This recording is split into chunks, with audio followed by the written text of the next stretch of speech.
అన్ని కఠోర నిజాలైతే ఈరోజు ఏదైతుందో కేవీపీ రామచంద్రరావు అని చెప్పాడు.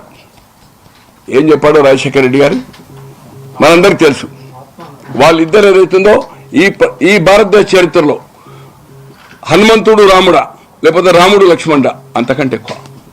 అటువంటిది అతన్ని దూషించడానికి ఏదైతుందో ప్రేరేపించారు. వైఎస్ఆర్పీ పార్టీలో ఎవరుండేది? సురేఖ గారు నానా నీచంగా మాట్లాడింది. చివరికి ఏదైతుందో రియలైజ్ అయ్యి ఆమె ఒక మీడియాకు చెప్పింది, నేను జగన్మోహన్ రెడ్డి గారు సజ్జల గారు చెప్పడం వలన నేను రామచంద్రరావు గారిని దూషించిన అని చెప్పింది. ఇటువంటి విషయాలు నేను కూడా ఆ పార్టీలో ఉన్నప్పుడు నాకు కూడా చెప్పుకునేవాళ్ళు.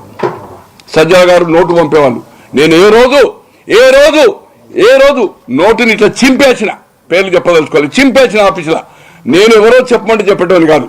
నేను పొలిటికల్ పర్సన్ను, పొలిటికల్ లాంగ్వేజ్ చెప్తా. అబ్యూజ్ అనేది నా నోటితో ఎన్నడూ రాదు. వాస్తవాలు కఠోర నిజాలే మాట్లాడతానని చెప్పాను. ఏ రోజు నేను అవుతుందో ఒత్తాసు పడలే. నాకేం చేసినా చేయలేదా అనేది నాకు అవసరం లేదు. ఎందుకంటే నేను కృతజ్ఞత భావం అని ఒక పూట అన్నం తింటే ఒక 1000 సార్లు పెట్టాలని ఆలోచిస్తా. అటువంటిది రాజశేఖర రెడ్డి గారు నాకు అడగకున్నా 300 పైన అప్లికేషన్లు ఇస్తే కార్పొరేషన్ చైర్మన్లకు నేను అప్లికేషన్ పెట్టలే, ఎవరితో చెప్పలే.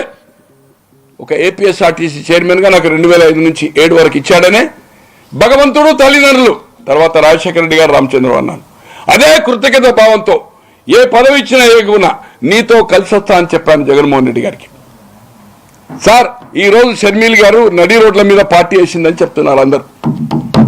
అయ్యా ఆమెకున్న నాయకులు యూనిట్స్ అందరినీ పిలిచి ఉన్న పరిస్థితిలో మనం పోటీ పెట్టేది ఉంటే లాభం లేదు, కేసీఆర్కు లాభం జరుగుతుంది, మనం వైండప్ చేద్దాం, పార్టీ కాంగ్రెస్ లో విలీనమైదాము, మనకేమన్నా టికెట్ల అవకాశం ఇస్తే బాగుంటుందని చెప్పి కన్విన్స్ చేసి ఆమె ఏదైతుందో మెర్జ్ చేయడానికి ప్రయత్నం చేసింది.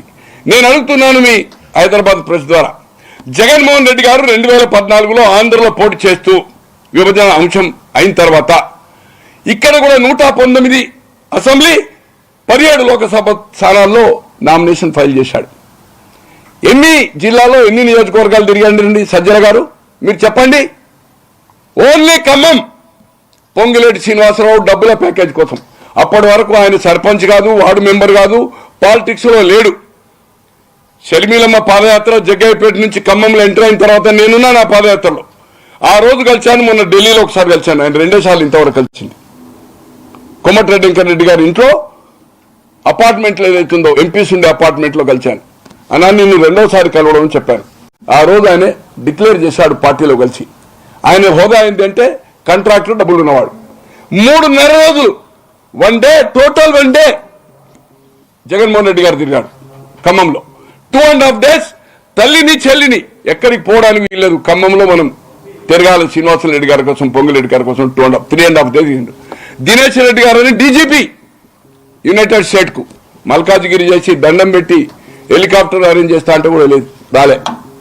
ఎడమ కృష్ణారెడ్డి సోషలిస్ట్ నాయకుడు, మండల ప్రెసిడెంట్ చేసినోడు. హానెస్ట్ కిసాను 2 సార్లు ఎమ్మెల్యే అయ్యాడు, ఒకసారి ఇండిపెండెంట్, ఒకసారి కాంగ్రెస్ నుంచి. అటువంటి వాడు నా ఎకరం అమ్మి హెలికాప్టర్ పెడతా అంటే రాలే. ఏ ఒక్కరి కోసం ప్రచారం చేయలే. మీరు అందరినీ రోడ్ల మీద వేసి 2013 జూలై 27 నాడు ఒక డిసిషన్ తీసుకున్నాడు. ఆల్ ఆఫ్ సడన్ ఎవ్వరికి చెప్పకుండా సమైక్య రాష్ట్రం నా నినాదమని ఏకపక్షంగా ఒక ఏదో ఇంగ్లీష్ ఛానల్కి ఇచ్చింది అయిపోయాక, అంతే, ఓన్లీ ఇంగ్లీష్ ఛానల్కు. ఎప్పుడు నిర్ణయమైంది తెలంగాణ రాష్ట్రం విభజన జరగాలని ఆంధ్రప్రదేశ్? జూలై 30 నాడు 2013 క్యాబినెట్ డిసిషన్ తీసుకున్నది. క్యాబినెట్ డిసిషన్ తీసుకొని రాష్ట్ర విభజన దాన్ని ప్రెసిడెంట్ ఆఫ్ ఇండియాకు పంపింది. ప్రెసిడెంట్ ఆఫ్ ఇండియా స్టేట్ కు రెఫర్ చేశాడు. బిల్ ఎప్పుడు వచ్చింది? ఫిబ్రవరి మార్చిలో 2014. నీతో ఉన్నవాళ్ళు, జగన్మోహన్ రెడ్డి గారితో ఉన్నవాళ్ళు, ఇదన్నీ చెప్తున్నారు, సజ్జల గారికి, అంబడి అండ్ రోజా గారికి, కొడాలి నాని గారికి, రోడ్ల మీద పడేవాళ్ళు ఫ్యాన్ గుర్తుతోటింటే ఈ రోజు 8 మంది ఎమ్మెల్యేలు అయ్యారు. ఒకటి ఇందిరాగాంధీ రెడ్డి ఏను గుర్తు మీద ఇండిపెండెంట్ చేసి నిర్మూలించి ఎన్నికయ్యారు. తర్వాత మంత్రి అయ్యారు టీఆర్ఎస్ లో కలిసి, కోనప్ప ఇద్దరు. తర్వాత కాంగ్రెస్ నుంచి పువ్వాడ అజయ్ వైఎస్ఆర్పీ పార్టీలో ఉండి ఆ ఫ్యాన్ గుర్తు చేయక వాళ్ళ దారి వారు చూసుకున్నారు. పువ్వాడ అజయ్ ఖమ్మం నుంచి ఎన్నికయ్యారు. 6 టీఆర్ఎస్ నుంచి ఎన్నికయ్యారు. ఒకటి Baji Govardhan Nizamabad, silent please, Baji Govardhan of Nizamabad, Konda Surekha Warangal. And Mahipal Reddy of Patancheru, సంజోర్ ఆఫ్ వికారాబాద్, తర్వాత పుట్టమధు మంతని, ఇంకొక పేరేదో ఉందన్న, ఆరుగురు టీఆర్ఎస్ నుంచి ఎన్నికయ్యారు.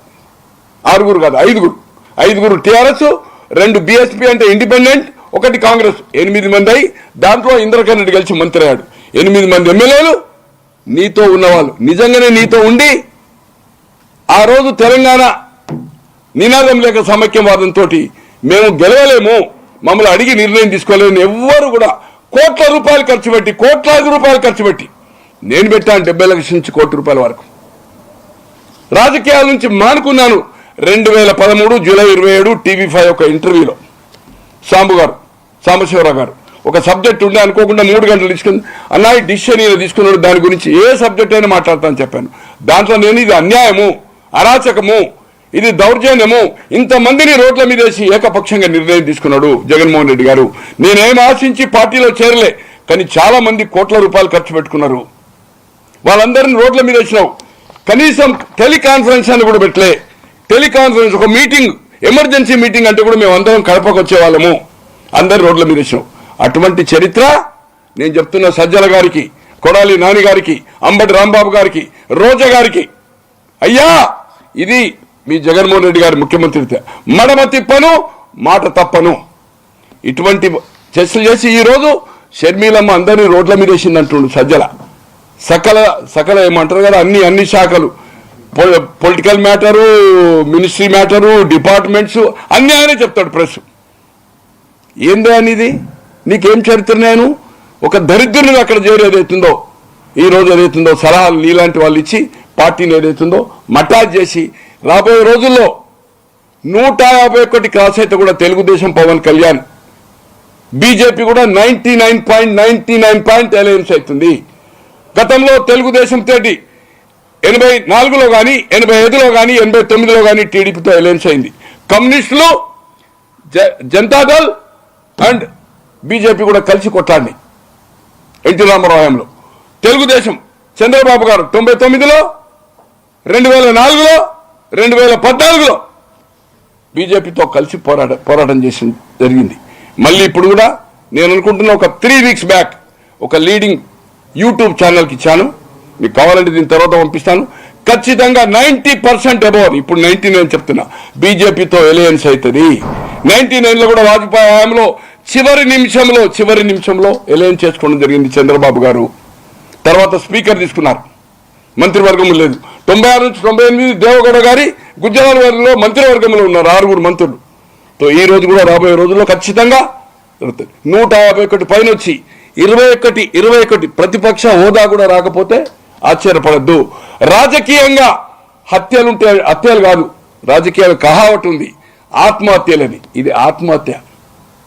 ఈరోజు అవినీతి పరిపాలన, ఇసుక, మట్టి, అసలు లిక్కర్ అనేది స్వాతంత్రం వచ్చిన తర్వాత స్పెషల్ బ్రాండ్ ప్రపంచంలో, భారతదేశంలో కాదు ప్రపంచంలో అటువంటి బ్రాండ్లు ఎక్కడ ఉన్నాయి. Only created by Jaganmohan Reddy గారు. ఆల్కహాల్లా వేసి దాని మీద ఒక లేబుల్ పెట్టడం అంతే.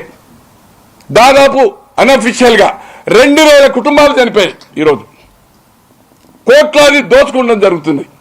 ఈ రోజు ఏదైతుందో రాబోయే రోజుల్లో ఖచ్చితంగా నేను చెప్పగలుగుతా, ఏదైతుందో దీని పరిణామము